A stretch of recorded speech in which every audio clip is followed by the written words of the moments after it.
কুষ্টিয়াবাসী শুনে নাও, আমির হামজার একটা পশম যদি তোমরা নড়ানোর চেষ্টা করো, কসম আল্লাহ, কুষ্টিয়ার জমিনে আগুন ধরে যাবে, আগুন ধরে যাবে, আগুন ধরে যাবে, নিবানোর ক্ষমতা নাই। ঠিক কিনা চলে বলেন ভাইরা? কুষ্টিয়াবাসীর রাস্তার জায়গা মুফতি আমির হামজা, কুষ্টিয়াবাসীর বিশ্বাসের জায়গা মুফতি আমির হামজা। অতএব আগামীতে কুষ্টিয়ার এই মসজিদে আমির হামজাকে দেখতে চাই। কারা কারা দুই হাত তুলে আল্লাহকে দেখায় না।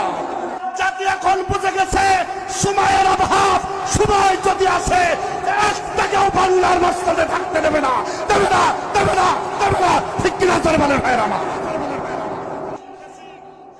ইদানিং শুনতেছি কুষ্টিয়ার প্রতিটা মানুষের হৃদয়ের মানুষ এখন হামজা। আজকে বললেন যে ওরা মনে হয় ওই কাতারে নাকি? জোরে বলেন, প্রতিটা মানুষের হৃদয়ে কার নাম? ওরা জানে বস্তার মুখ খুললে এখন দেখা যায় মুফতি আমির হামজা। এই কথা বলেন না কেন?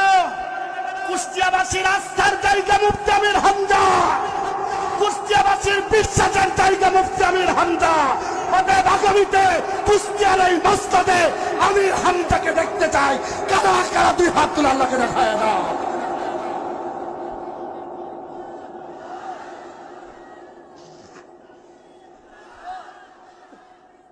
আমরা জানাই দিতে চাই, মুফতি আমির হামজার কোনো ভয় নাই। এই আওয়াজ জোরে দিতে হবে, জোরে বলেন। মুফতি আমির হামজার মায়ের পেটের ভাই নাই। রুহানি ভাই আছে হাফিজুর রহমান জিয়াদি, রুহানি ভাই আছে মাওলানা খাইরুল ইসলাম, রুহানি ভাই আছে মাওলানা আবুল হাসেম, রুহানি ভাই আছে মাওলানা সিদ্দিকুর রহমান থেকে শুরু করে আপামর জনসাধারণ ওনার জন্য জীবন দিতে প্রস্তুত। আমরা তো নমিনেশন কেনার জন্য 50 কোটি টাকা আমাদের ব্যাংকে জমা দেওয়া লাগে না।